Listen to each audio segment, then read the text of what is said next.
C'est quoi un musée, papa? C'est un endroit où on enferme des œuvres d'art condamnées à la perpétuité. C'est plein de gardiens pour qu'elles ne puissent s'échapper. Plus un pays est riche, plus la prison est grande. Les artistes les plus célèbres, les plus cotés, sont enfermés de leur vivant. Pour les jeunes, il existe comme des maisons closes. On appelle ça des galeries d'art. Ceux qui s'échappent et taguent la nuit sont pourchassés par des gendarmes, car il est interdit de peindre les murs qui sont dehors. Heureusement, les publicistes ont le droit, et tu peux voir de beaux dessins qui te racontent l'histoire de la machine à laver et de son copain frigidaire, et puis la semaine des élections, de magnifiques portraits en couleur d'hommes célèbres comme au musée. Pour les musiciens, c'est pareil. Il existe des endroits exprès, on appelle ça des opéras. Pour les danseurs, des boîtes de nuit. Ne t'avise pas de rire, de chanter ou de danser tout seul dans la rue, car un vilain psychiatre pourrait te faire enfermer. Il existe des endroits exprès pour ça. On appelle ça des cabarets. Pour jouer, ce sont des théâtres. Ne tue personne, même s'il t'embête, il existe des armées exprès pour ça. Je ne vais pas te faire la liste de toutes les niches où on enferme les chiens, mais sache que dehors, tu dois faire la gueule comme tout le monde. C'est où dehors, papa?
Je me suis organisé de façon à être au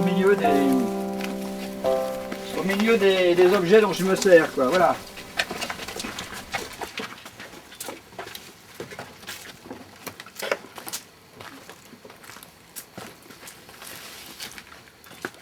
C'est là que vous travaillez, Voilà. alors. Là, d'abord, j'aime bien travailler en plein air. Ici, là, tout autour, vous voyez, j'ai à peu près rangé, j'ai les tuyaux de poêle, j'ai les casseroles, j'ai les selles de vélo, les guidons de bicyclette. Ah oui, tout bien rangé. J'ai tout un petit peu sous la main. Mhm. Et les objets que j'achète dans les vides-greniers, bon, c'est-à-dire bon, des gourdes, là oui, là j'ai un entonnoir et une durite. Et ça c'est pour montrer les éléphants là, par exemple. Ces trois éléphants là, un quatrième d'ailleurs, c'est le même principe, c'est-à-dire entonnoir, durite, voilà. Bon, après le corps c'est des bidons, voilà. Bon, il faut que j'ai tout ça à la main, quoi. Est-ce que vous les dessinez avant? Non, non, pas du tout. Pas du tout, ça passe jamais par le dessin. Pas du Ça tout. passe que par l'objet. Voilà, ça par exemple, bon, c'est un plat, voilà, c'est un plat normal, hein, on le connaît, tout le monde le connaît. Hein. Oui. Bon, là tu vois, je vais le plier. C'est une forme comme ça, qui est un peu une forme de bouche, enfin bon. Et le crabe, là, rouge, là, par exemple, est fait comme ça. Ah oui. Alors, cette gourde, elle pourrait être quoi, alors? Ça peut être beaucoup de choses, hein. Elle peut être une tête. Mon ami, qu'est-ce que tu en dis comme Elle ça, peut être là une tête, elle peut être le corps d'un insecte, si je rajoute une tête dessus. Voilà. En définitive, c'est des... Faut que je vois qu'est-ce qui va avec quoi, qu'est-ce que ça donne, qu'est-ce que ça... Bon, là, par exemple, C'est pas mal. avec un chapeau. Voilà, bon, il faut que j'ai tout ça sous la main. Là, j'ai des pelles en tôle. C'est toujours de la tôle mince, du zinc, Qui peut se de plier. l'aluminium. Ça peut se plier et surtout ça peut se percer parce que tout est vissé. Vous aimez l'objet lorsqu'il est rouillé? Pas forcément, mais quand il est ancien, c'est-à-dire que tout ça sont des objets qui me sont familiers. Ça fait partie de notre histoire, ça. Même une scie en bois comme ça, sérieusement, ça n'existe plus. Ça va être en plastique. Bon. La pelle en tôle n'existe plus. Mais vous préférez une fois qu'ils sont peints ou une fois qu'ils sont rouillés dans la nature? Ah non, je préfère les peindre, oui. Oui. C'est un choix que j'ai fait parce que la rouille et les sculpteurs qui font des sculptures à partir de vieux outils rouillés qui restent rouillés, c'est assez triste. Moi je trouve ça assez triste. Bon, donc je préfère peindre et mettre de la couleur. Et pour mettre de la couleur à ce moment-là, je puis aussi une protection. Je mets de l'anti-rouille d'abord. Bon, pour faire une grande pérennité. Pierre, tu te rappelles Oui. pas qu'on avait fait un oiseau? Oui, on avait fait un oiseau avec ça. Mais on l'avait pas fini. Lui il commence à comprendre de quoi il s'agit. Il aime Bah oui. donner un coup de main. Voilà. T'aimes bien toi, Florent? Voilà, En un faire oiseau aussi. par exemple, bon voilà, j'ai un moule à gâteau, l'entonnoir est complètement dans l'autre sens, il y en a un autre par-dessus, ici il y a des petites cuillères, enfin, il y a énormément de variations possibles à Et partir quand du est-ce même qu'il va objet. avoir le droit de faire partie du chemin, lui? Alors dans ce chemin, les petits objets j'évite, parce que ça peut, les gens pourraient le voler, enfin bon, je ne tiens pas. C'est pour des expos? C'est pour des expos, ça, oui.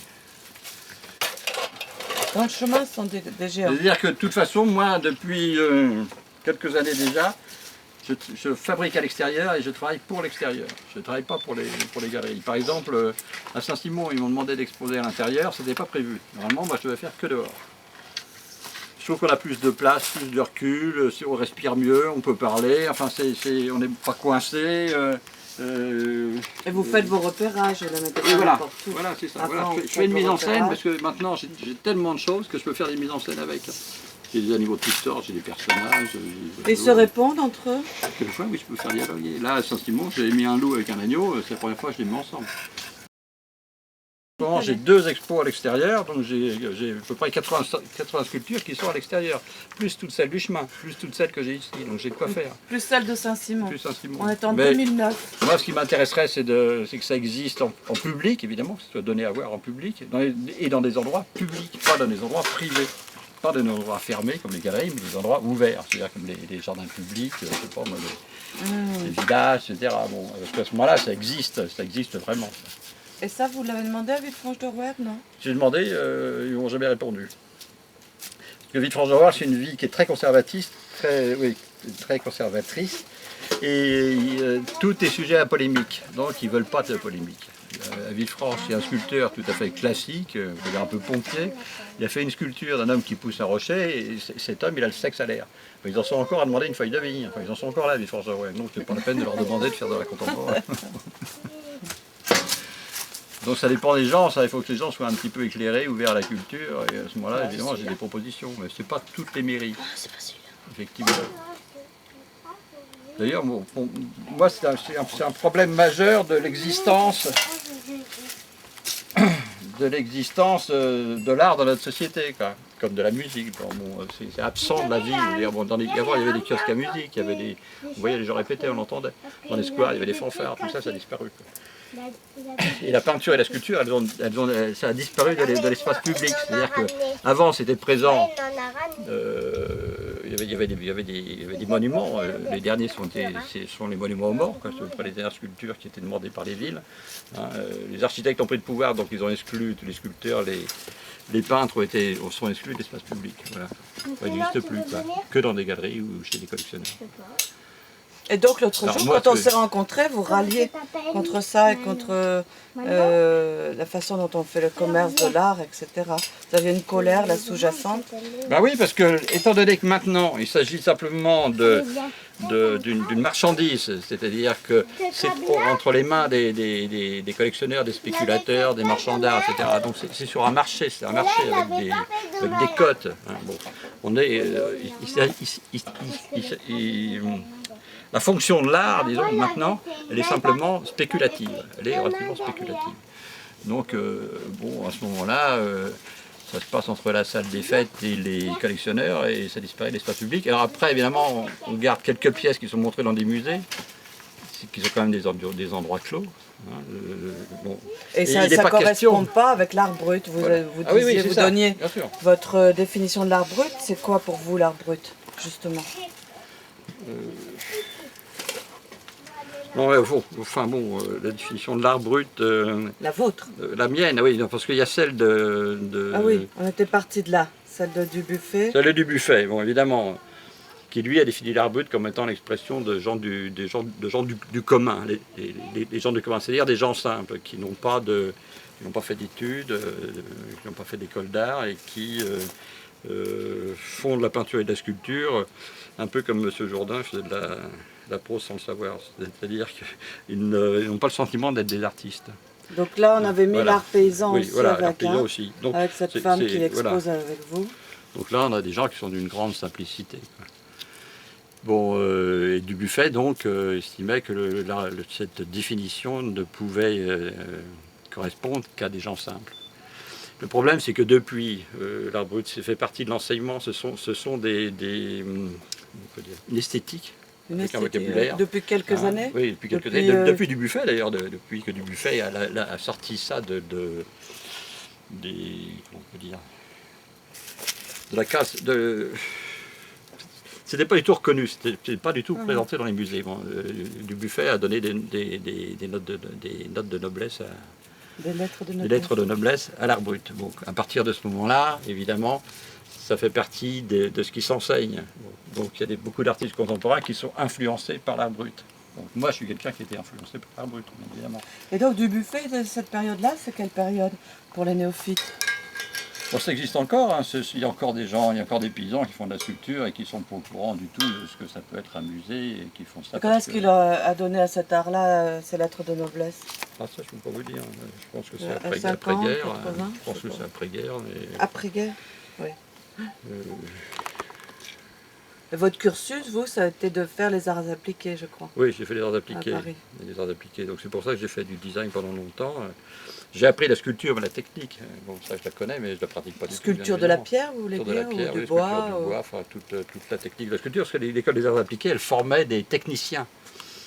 Il y a des gens qui étaient employés par les sculpteurs qui, eux, faisaient des beaux-arts, des prix de Rome, etc. Comme c'était le cas de Rodin, par exemple. Il avait des tas d'ouvriers qui faisaient la sculpture, qui travaillaient pour lui, quoi. Bon, et sous ses Comme ordres, au et temps qui de exécutaient, Léonard de Vinci. Voilà, comme au temps de Vinci, bien sûr. Donc il y avait les sculpteurs qui étaient des artistes et les sculpteurs qui étaient des exécutants. Ah oui. Moi, Ouais. j'ai eu un apprentissage d'exécutant. Mais j'ai une culture d'artiste, évidemment. Ça apprend parce que, énormément, ouais, ça vous apprend énormément d'être un exécutant au départ. Oui, mais enfin, ça sert absolument à rien parce que l'académisme c'est fini, donc Ah oui. c'est plus utile de Ah oui, faire donc des vous apprenez sculptures l'académie. lisses. Parce que à cette époque, à l'époque de l'académisme, tout le monde était content. Le type qui demandait son portrait, c'était ressemblant. Il y avait des heures de travail. Bon, la facture était justifiée. Tandis que quand on arrive maintenant à l'art contemporain, c'est plus le travail qui justifie le prix, hein, c'est l'originalité, c'est À partir de Duchamp, vous diriez?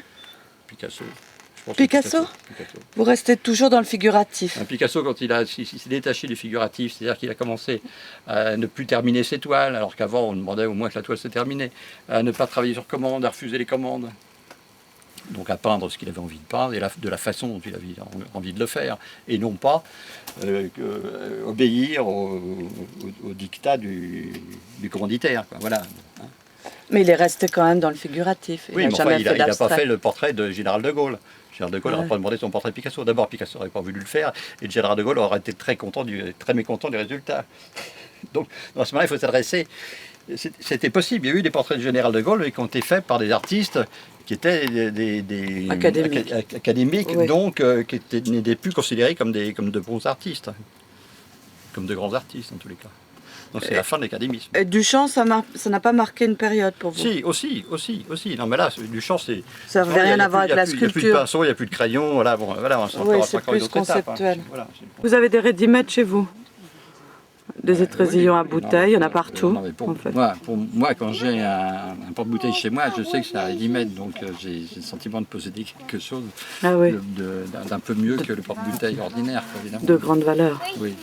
Enfin bon, c'est parce que c'est dans ma culture le ready-made. Mais je pense que chez le quincaillier de Villefranche, ils ne vendent pas des ready-made, ils vendent des bouteilles. Et donc c'est la gourde, nostalgie, etc. Ce sont des objets qui me sont familiers, dans la forme, la matière, me sont familiers. Et une fois qu'ils sont transformés en sculpture, est-ce qu'ils sont toujours aussi familiers? Moi, je pense que les objets dont je me sers, c'est mon vocabulaire. Voilà. Donc, il y a un choix sur les mots, il y a des résonances, etc. Les écrivains ne se servent pas des mêmes mots. Par exemple, je sais pas, Prévert, il a un goût pour les listes, pour les mots de la vie de tous les jours, des mots simples, des mots simples, etc. Bon, donc j'ai un vocabulaire qui est celui-là, qui sont des tonalités qui me plaisent. Hein. Moi, évidemment, il ne s'agit pas de son et de sens, mais il s'agit de forme et de matière. Mais je suis quand même sensible à tout ça. Donc avec ça, je vais construire des phrases, je vais construire des choses. Mais les mots intuitifs, ils apparaissent toujours en tant que mots complètement isolés, quoi. Mais ils sont présents, quoi. Ils sont présents. Donc s'il y a des phrases, J'y suis sensible à chaque mot, d'ailleurs chaque objet que j'ai mis dans ma phrase ou que j'ai mis dans ma construction, j'y suis sensible. Et il y a une ponctuation, il y a des majuscules, Oui. il y a des accents sur certains objets. Je vais raconter quelque chose, quoi, avec tout ça. Donc c'est pour ça que je dis que c'est un vocabulaire. Je vais raconter des personnages avec